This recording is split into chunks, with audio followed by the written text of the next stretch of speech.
first topic of the day, speaking to our first guest. Brendan, let's first get a seat. Yes, let's have a seat We first. cannot do the interview standing first.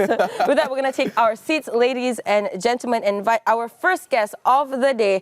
She is the Assistant Director of the Legal Aid Department in Selangor, and she goes by name of HEMY. Hi! Good morning. Good morning. How are you, HEMY? Yeah, I'm good. Thank you. Looking very, very beautiful as well. Thank you so much. So are you? And you brought Looking in all good too? your stats, your informations and stuff like that. Yes. Something that we're actually quite worried about talking right now, right? Yes, Because we're talking yes. about divorce rates, so on and so forth. Yes, Something that we, honestly, it's with a heavy heart that we talk about it. Yeah.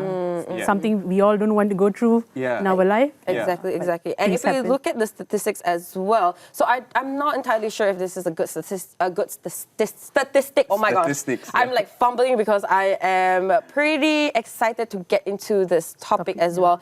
We are rated the 71st country in terms of divorce rate, 1.4 per 1K, Yeah. right? So can you please explain to our audience just a little bit about that statistic?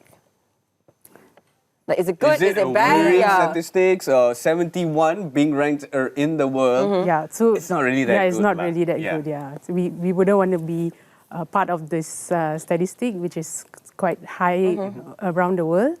Yeah. And the first Alright. one is actually Maldives, right? Or something Yes, like that. yes, yeah, yes, it's yes, actually yes. quite worrying in that sense.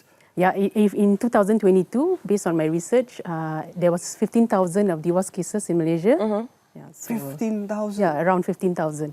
All right. You can gosh. check in the National Registration Department. You can check the statistics over there. Right. I see, I see. So, and the law for this is actually called the Law Reform Marriage and Divorce Act 1976, or the Act 164, right? Yeah, correct. It's better known as LRA. Yes, better known as LRA as well. So, for our audiences who are at home, who are currently confused, what law is this? So, just to differentiate, this is different for The Muslims right? and the This is- non-Muslims, All right. yeah. So, this is specifically for the non-Muslims? Yes, you're right. All right. So this LRA applies to all non-Muslims in Malaysia, and who has a place of domicile in Malaysia and also have a residency outside of Malaysia.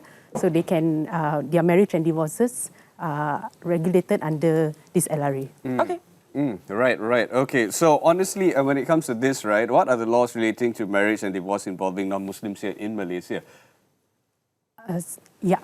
So the LRA, we have to remember, before 1st of March 1982, the LRA, the marriage and divorces, according to their according to the customary, if a person marries according to their own customary rights, they are deemed registered and valid.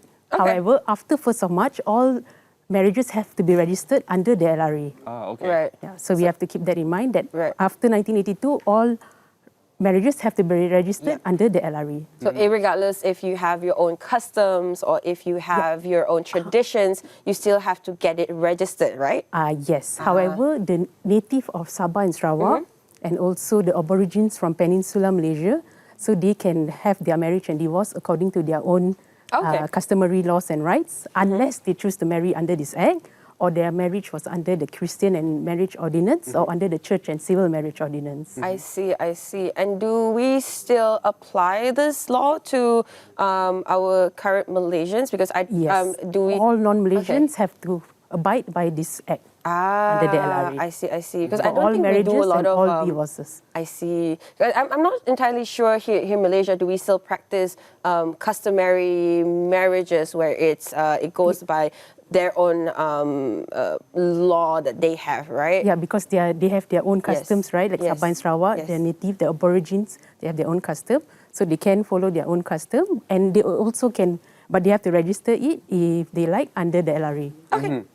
I always thought or assumed that as much as they have their own customs, right, in Sabah and Sarawak, it reflects with the national customs somehow nonetheless, right? Because I remember I have this friend who got married in Sabah.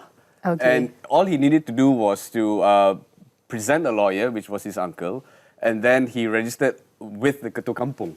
All right. Okay. Yeah, so those kind of stuff. Are we talking about a big difference here? or is No, similarly? it's almost the same. Whatever is it, you have to register your marriage. So you have to register your marriage. You can have it in your ketua kampung. So there could be a person from the registration department also who can go to the kampung and help to register your marriage also. All right, Okay. very, very interesting. And again, so I'm very curious in terms of this NRA law, right? Okay. For marriage and divorces, and if a person comes up to you and be like, hey, I want to go through a divorce, what are the requirements? Because I understand that you need to have a minimum of 2 years of marriage for you to be able to even submit your petition first. So Yes, what you're are right. the requirements under this law for you to file for the dissolution of marriage? Yeah, so general rule is that both parties have to be married for at least 2 years. However, if you want to file for a divorce before these 2 years, you have to prove to the court that you are suffering from extreme hardship during your marriage. So just say the husband comes home every night and beats the wife up, drinks, beats the children up, causes bodily injury. So you can file a petition in court before the duration of 2 years to prove to the court that you're suffering from an extreme hardship in your marriage. Okay. Then if it's a single petition, Meaning that only one side is... if it's only one side asking for a divorce, so you have to go to to the National Registration Department and to the Tribunal of Marriage to certify that both parties have tried to reconcile their marriage, but they failed to do so. Okay. So why we have these requirements is because we want to protect the sanctity of the marriage institution. Right. So we don't want people to have a trial by marriage, as you feel like you marry, as you feel like you divorce. Yeah. So to give them time to adapt to each other, right? They just got married. So to try to reconcile their marriage before just quitting on their marriage. Yeah, giving them a little bit of space to really talk it out, try to find a resolution before basically nailing it on the coffin, right? Before saying like, I'm done with you, let's get a divorce. Like, just take some time to think about it, because at the end of the day, as human beings, we can be quite emotional when we're going through hardships as well. So what are the types of divorces that are covered under this act? Okay, so there's 4 types of divorces that is covered under the LRA. So first is the easiest, which is a mutual divorce.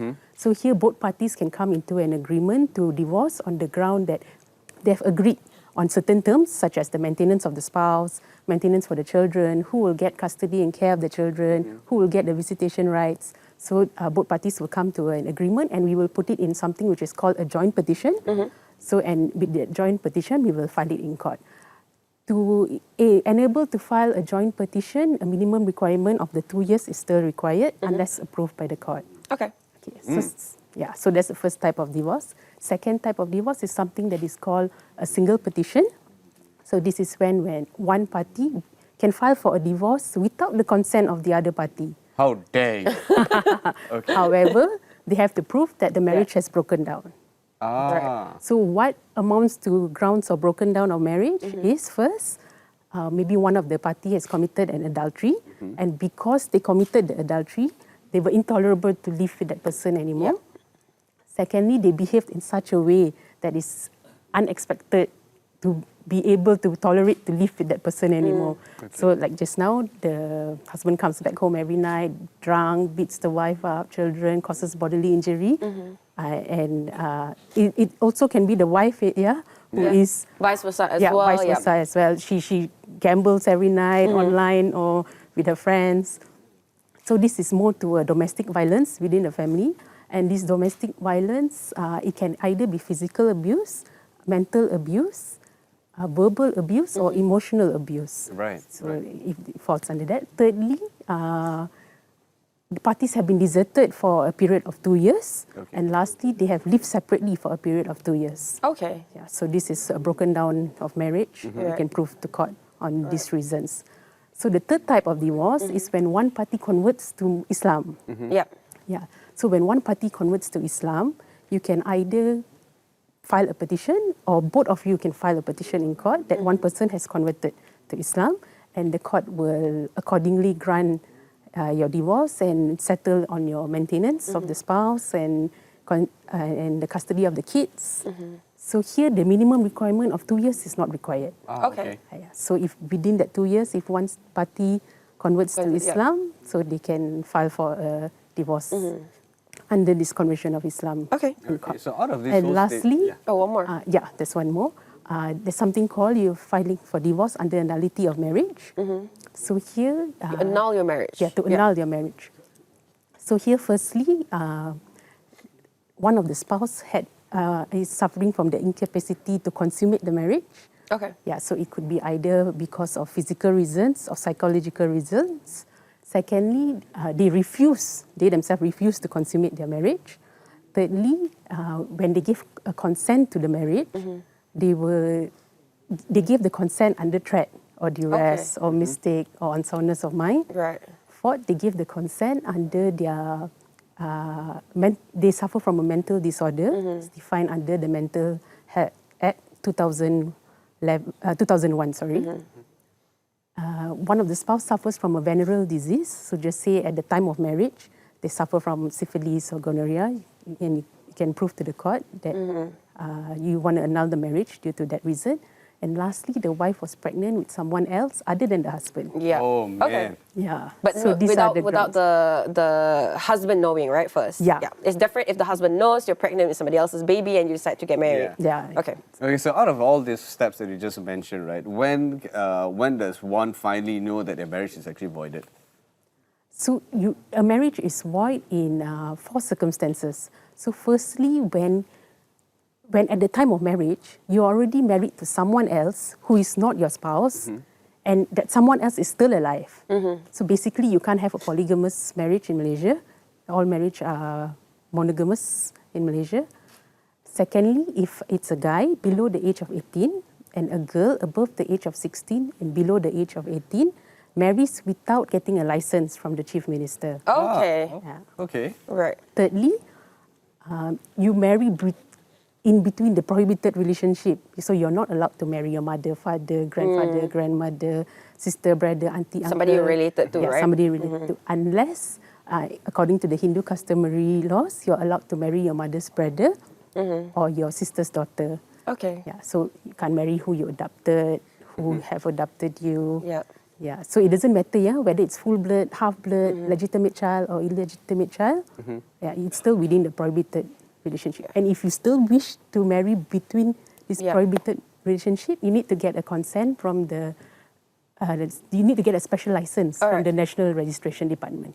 Okay. Right. Okay. It looks like we're running slightly out of time talking about divorce because, again, there's so many things we can cover. We haven't even covered the rights of each parent if you have kids. Exactly. There's so Maybe many some things. other time. Yes, Access maybe some other time distribution, as so well. on and so forth, Exactly. But to conclude, ladies and gentlemen, for you to get divorced here in Malaysia under this act, of course, again, you have to have a minimum of 2 years of marriage before you can even file for a petition. Should you want to file for a divorce less than 2 years, then you have to submit all of the proof, like HEMY mentioned earlier on. So thank you again, HEMY, so much. Before you go, of course, you said you have a joke to tell us. So one day, the husband saw the wife staring at a marriage certificate. So he asked her, darling, why are you staring at our marriage certificate? And she said, I'm looking for an expiry date on the marriage certificate. So if any of you have any questions to ask about divorce, you please feel free to walk into our office at Jabatan Bantuan Guaman. We have 22 branches here throughout Malaysia, and you can visit our website at www.jbg.gov.my. All right. Thank you so much, HEMY, for coming out on our show again.